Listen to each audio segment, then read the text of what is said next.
Thanks for being here with us today, and Merry Christmas, of course. In just a few days, Santa Claus will be here, but in our studio we have one of his helpers today. This is Stuart Deacon. He is, well, let me just show you some of the pictures of Stuart, what he looks like this time of year. He's wearing a little bit more casual attire, I guess I could say today. You could say, I mean, it is this kind of, I wear a lot of red during this holiday season. You could see I'm wearing it now, but yes. this is my skinny outfit. Usually I have a lot more Thanksgiving and pudding and things in the belly. And your face is so well shaven. It is. It helps me blend in with the crowns, but we use a little bit of magic to create the illusion of me being, fully bearded and everything like that. Yes, so Stuart, if you can't tell, dresses up and acts as Santa Claus each and every Christmas. When did you start doing this? I've been portraying Santa Claus going into my 4th season now, so I started, I think it was 2016 if I'm good at math. That was the first Christmas my wife and I actually had together, because we got married 2 days before Christmas, so we didn't actually have any like an actual tree or anything. So from then we've just kind of evolved into, oh, why doesn't my wife come along as Mrs. Claus? And then once we had a child the next December, we put him in a little Santa Claus suit when he was old enough, so he's been coming out and helping us as well. So where do you come up with this idea? Like, where does this come from? Growing up in England, Santa Claus, Father Christmas, always visited us on Christmas Day and sometimes on Boxing Day. And so I had this kind of illusion of, I know Santa Claus, I know him very well. And as a little child, I wore my boots inside and my hat, and I had a little bag, and my dad would make me little beards out of napkins, of all things. And they would break very easily, but he was always kind and made me a new one. And I came to the States after my father passed away, and I kind of just forgot about Santa Claus. I'm very obsessive with certain things. As a kid, I was like, I love Peter Pan, I love the Three Musketeers, Indiana Jones, Star Wars, because the prequels were coming out. And even for my 3rd grade photograph in Rexburg at, Adams Elementary, I'm wearing a Santa Claus suit. Really? No beard or anything, just this little 3rd grader with a hat and, this fur and everything. But I kind of just, from there, it was just on the back of my mind. I never really thought about it. But when my wife and I were working that first year before I entered university, we had a little bit extra cash, and I was thinking, like, we've spent so much on fixing up our car, doing this and that, and we have so much money. Well, for a college kid, we could either buy ramen for the next 3 years right now, or maybe I could, find something I've forgotten about. And I've done a Beatles tribute band, so I knew about paying attention to detail and things like that. But I wanted to do something for me that was a lot of fun and kind of an unexplored dream that I had, a goal. And so I was like, maybe I can just buy a Santa suit and it'll just be fun. And from there, until Christmas, so about 6 months, I just started doing a lot of research, looking for things that would work, because I wanted to have a good-looking attire. If I'm going to represent the man up at the North Pole, I need to do him justice. And so it was just a lot of research and ordering things online and looking at reviews until I found a pretty good getup for my first 3 years. And this year, because we've been able to save up from previous years, we went out and bought special material and fur and a sewing machine, and I made my own suit to save a few bucks instead of going to a seamstress or anything like that. But your goal isn't to make a lot of money. No, it's just completely, I just love it. Like, I don't know how else to explain it. When you were a kid, you remember being a kid, right? Yeah. You see Santa Claus and you're like, oh my goodness, that's him. It's just this magical experience. You have the holiday wrapping and things like that. And so as a kid, I was always one that really loved that magic. And now I'm too old to really enjoy that as a kid, because I'm always worried about, is the food in the oven? Do we have this ready? And so I thought maybe I could flip the coin and be that kind of magic for other kids. And it's so fun and so exciting, because when the kids see Santa Claus and they see the getup that I have, they kind of do a double take and they're like, oh my goodness, maybe this is the Santa, not just, somebody who works in the mall or, does house calls or, goes to a church party. This could be the one. And that's something I take pride in. I like making and improving upon my look with each season. It's been so much fun. Well, you can tell on the photos that this is not just a costume purchased at Goodwill and a plastic or, a hairy beard. I know what you're talking about. Real versus, you look authentic. As a child, that was the main thing. I'd look at a Santa and be like, is this the Santa? I'd check his boots. If they were boot covers, Santa would have real boots. If his belt was all torn up because it's made out of vinyl or something, I was like, that can't be Santa. And if he didn't have a beard that looked remotely magical or even real, I was just like, that can't be him behind the ramen noodle facade. You know what I'm talking about, just everywhere. It doesn't look real, it doesn't look magical, and I think that kids everywhere deserve better than that. So your first year, you kind of do this with your extra money, you go ahead and buy the suit, and then did you just start doing gigs for free, or how did it then develop into this? That first year, we just wanted to get our name out into the community. So my wife and I, we just did it for the price of fuel. And she also dressed as She came Mrs. along Claus. with me when she could. Yeah. And so we would go out to different parties and things, so people were spending 10, 15, 20 bucks tops on a visit from Santa Claus. And sadly, we were taken advantage of multiple times. We'd be asked, okay, the party's at 6 to 7. We'd like Santa there at 7, and he'll come in. We got there at 6:45. We waited. 8:30 comes. And still, they're like, oh, just keep hanging on. And then, they would just be like, here's your 20 bucks and have at it. And so we were, sacrificing our whole Christmas season pretty much. And sadly, we were taken advantage of in the respects of, our time is valuable. We're human beings, and we've done a lot to prepare, and yet they just didn't understand. So with the coming years, we figured out a good price to do different events so that people would understand, oh, this is a professional service we're offering, and now I have insurance, and I'm part of a Santa Claus organization, and we have, kind of a directory, so if people need a Santa Claus, they always ping me up. So it's crazy to get a call from like Montana and be like, you're the closest Santa. I'm like, are you sure? Are you? I mean, are there any others in Eastern Idaho? There are quite a few, but a lot of them are under the radar because they've got either private agents or they do it for more of a hobby than it is professional. So I actually have the insurance and everything like that, which is quite pricey, but I want to make sure that I'm protected. And if anything happens to a kid while on my set, if he trips or falls, and skins his knees, he's got the coverage of, oh, Santa, help me out. It's not like, oh, he's just some guy in a suit that, whatever, kids. I want to make sure that, everybody around me is protected when it comes to slipping and falling on the ice and sets. And I've seen the stories where Santa Claus's conventions, where they all get together and they'll all go to the Waffle House or IHOP or something. I mean, have you been to any of those? There was one. So in East Idaho, all of the Santa Clauses that I've met, it's been really hard to get their contact information because it's very much, they do their own thing and things like that. But in Boise, there's like 30, 40 real bearded Santas. And I don't have a real beard, but I was still invited along to see what they were doing. And we had this big get together, and I gave a little presentation for a college class about the histories of Santa Claus and where he's from. And it was amazing to see just carbon copies of all of these Santas, 30, 40 guys just in this one big room with their wives just being Santa Claus. And it was quite impressive. I've never been to one that had, a few hundred, but still, I'd like to get together with the other Santa Clauses in this area. So if there are any people who are listening to this interview, like, and you do Santa Claus professionally or hobbyist, come on out. We need to go to Denny's or something like Tim Allen on the Christmas. And we'll do a story. If there's 15 Santas in there, that's every kid's dream. So you don't have a beard, you mentioned. Is that because you go to BYU Idaho, or is it because it take all year to grow it, or is just the artificial one better?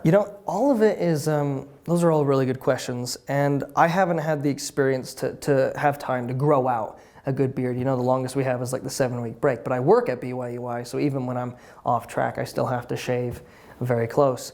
And the thing I really enjoy about having traditional beard, is what we call it, because the guys back in the traditional days had yak beards, is you can 5 minutes later go back into the same place without the beard, and people don't recognize you, and you can go in and say, how is Santa? Oh, I missed him. It's very much like the Clark Kent sort of thing. Sure. He's like, where's Superman?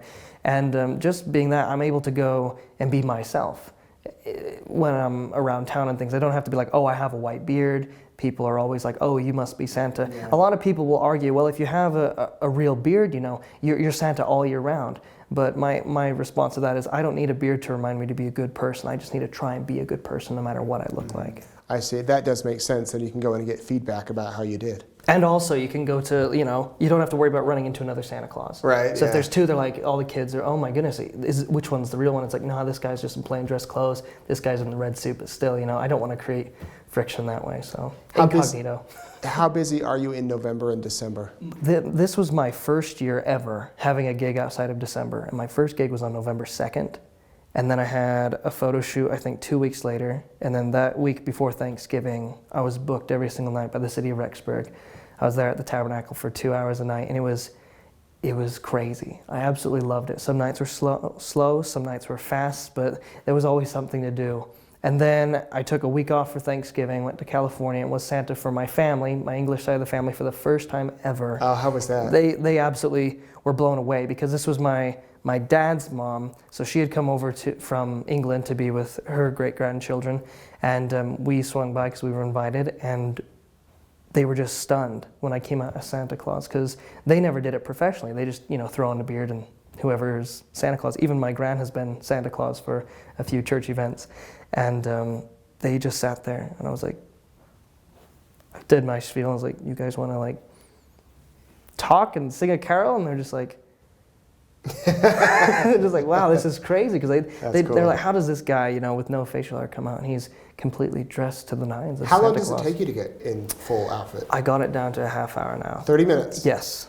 So we use wig tape, we use adhesive. And your wife takes about 30 minutes too? She may take a little bit longer. Yeah. So we've got, because she's got the little child now, we've got the little do you dress the baby as the elf? We put him in a little Santa Claus suit, so he's the Santa baby is what we call him. And so how does he deal with this? Whenever he sees Santa at all, he goes, ho, ho, ho. He doesn't say Santa anymore. It used to sound like Dada, but now it's just ho, ho, ho. And they came over to the tabernacle on my last night, and they walked in as Santa and Mrs., and I didn't know that they were coming. I was like, oh wow, this is a great surprise. And he just came up, sat on the throne, and he's just 2 now, and he grabbed a little candy cane and started handing them out to people. He knows what it is. Just give stuff away. That's what we do. So he's a really good boy. But the whole goal of this is that my wife and I, we do at least one gig together every single year, because there's lots of people who've been doing Santa Claus since they were, in their teens, surprisingly, but we want to set the record for the longest Mr. and Mrs. Santa Claus duo. So we're going to be doing this till we're in our 90s. If we don't get diabetes first, because we eat all the cookies and things, so it's, oh man. Cookies and candy canes. We should hit the gym probably more than we do. Wow. Man, we really love doing this. So then in December, you're pretty booked. Weekends, parties. Well, this year, I'm at the Idaho Christmas Village on the weekends, but I'm not as booked as I thought I would be. It's just like every other day is like, you've got 3 gigs on this day, none for the next couple, and it's like, I've got still a few weeks I could come and visit some people's houses, but everybody wants me for the prime time of Friday and Saturday for their parties. So we do our best. Usually after the Christmas Village, I'll go and do that. This year I'll be doing the Christmas Village the last weekend before Christmas, and then as soon as I get off shift there, I'm going to the La Bella Ice Palace, and then that'll be for up until Christmas. So it's quite insane. And a lot of people want to book me on December 24th or on the 25th, and so I have to increase my prices then to discourage that. Triple or quadruple, I would No, think. seriously. And then people are like, why is it so much more? I'm like, you do understand I have a family too. But I'm sure people would pay that. I would think that you're going to pay a premium. But That's true. It's true. There are a few who are like, that's no problem. But still, like, I think it was last year on Christmas Eve, I had 3 gigs and I didn't do the premium at all. And I was just like, my goodness, I want to be home with my family. And it doesn't help that my wife's and I's, our anniversary is on the 23rd. Oh, wow. So she hasn't had an anniversary yet. Yeah, she might not if you guys are going to do this till you're 90. So now it's like the 23rd, 24th, 25th, very heavily discouraged. I'll come if they want me to, but they must understand it is such a big sacrifice to leave my family, get dressed, travel, and then come back. Last year, I think I was sent on Christmas Eve in Teton Village, so it was a 2-hour drive there in the snow, 2-hour drive back, and then did a few others, but I wanted the kids to be happy. Jack that price up, man. You get that money, Santa. Discourage everything. So, have you had any unusual, I imagine you see kids of all types that come and sit on your lap, any unusual requests? A lot. So last year it was mainly Transformers, Legos, and American Girl dolls. This year, the one that's been standing out to me, and it's been asked almost every single gig I've been to with a lot of kids, somebody asks for peace or their parents to be happy. Very specifically, their parents to be happy. Or my mom's been very sad. Can you help her be happy for Christmas? And I have to tell these kids, that's not something I can bring in a box, but I'll let you in on a little secret. When a child is born, that's one of the most happiest moments of their parents' lives. And if you can help your mom and dad on Christmas Day, because grown-ups get so caught up in the bustle and the unwrapping of presents and making the food, and they just need to feel loved. If you help your mom and dad, they can be happy on Christmas. And if you help them always and look out for them as they do for you, they will find that they can be happy. That's a good answer. I guess you have to be careful not to promise kids stuff either. That's another thing too. They're like, I would like an iPad. Yeah. I'm like, would you like an iPad, a me pad, a their pad? What do you mean? Do you want like a pen or the Apple Watch? That's something. I was like, we'll get an Apple, tape it to a watch. But anyway, sometimes some kids come up and their parents are like, hey, don't promise them anything. It's going to be a small Christmas. And I have to tell them, listen, the elves sometimes eat parts up at the North Pole. So if you want a drone, I can't promise that because we can't even get them off the ground because the air is so thin in the North Pole. But we'll certainly do our best. But on the off chance that we're not able to get all the parts assembled or get it ready by Christmas, would it be all right if we still brought you some chocolates and candies? And they're like, yes, that would be great. And I said, but we'll try and get that to you. But great. We'll do our very, very best. You never promise anything to a child because that could ruin the magic. But if you say, we'll do our best, but would it be all right if we're not able to? Can we bring you something else? They're usually like, yeah, that's totally fine. Oh, wow. Do you have a special voice? I kind of tap in a bit more to my English side. And is it like how you're talking to me now? A tiny bit, but I kind of, ho, ho, ho, Merry Christmas. When I was it's very much kind of storybookish, and it gets so exhausting. I think it was yesterday, I was at Teton Elementary, and they had me for an hour, but it went 2 hours long, and I saw every single child. And not only was it just, and you got to do let's the same get a picture. thing over and over exactly. and over. Yeah. And even then, sometimes I'll talk to them in groups, or when I led them all in Jingle Bells and things, and then all the classes started coming up, and it was one kid at a time, but it wasn't just, what would you like for Christmas, or even just smile for a photo. It was, hi, I'm Santa Claus. What's your name? Oh, my name's Susie. Susie, have you been a good girl this year? Yes, I have been. Do you know what you want for Christmas? I would like an American Girl doll. Oh, really? We could get you a grilled cheese sandwich instead if you'd like. We'll throw it in the stocking and pour tomato soup over the top. And they're like, that's crazy. Santa's crazy. And then, they laugh and everything. And then, would you like some candy? And then I have to make them a promise if they ask for something extremely expensive, sure. or when I'm like, we'll certainly do our best. Or if they ask for a puppy, it's like, sorry, we don't make puppies. We make toy puppies. Would a toy be all right? Or something like that. Then they come up on the knee. Then we have a picture, high five, and then they're off for every single kid because I want them to know and have an experience of they are loved. But then once you get to the older kids, they're like, so are you the real one? I'm like, well, are you the real you? Yes, well, if you're real, I must be real. We're both here. And sometimes they're like, no, that's a fake beard. Or, oh, no, you're too young to be Santa. I'm like, well, my dad was Santa. My grandpa was Santa. It just kind of passes down the line. Yeah. And now it's my turn. You're right. You'd hate for a kid to have a bad experience with Santa. Yeah, I'd rather let everybody have a nice, positive experience and be exhausted at the end of the day than not. And you can't eat well in the whole get-up because you don't want to get anything dirty. Right. You can have, if you have a straw, you can have a milkshake or something, but it's very busy and very, very, you have to dedicate a lot of time to doing it the way I do it because I want to make sure that the kids have what you said, I want them to have a quality experience. Well, that's cool. I know that you're busy this month, so we appreciate you coming in. And for those of you watching, he's got to go help Santa get ready. Christmas is just a few days away. So Stuart Deacon, you've got a website. Shout out your website. I do. It's santastuart.com. I can even bring my sleigh if you'd like me to stop by your house with the sleigh. We just keep it on a trailer in the back, and I knock on the door and like, the sleigh's broken down. Can you help me? We fix it up. You really have a sleigh? I do, yeah. Oh, that's great. I built it. It's massive, so it's got dials and things. I'll send you some photos. It's amazing. Absolutely. So it's the real deal. I want kids to have the best thing. So if you want me to stop by your house, I'll be more than happy to do so. Well, I think this airs.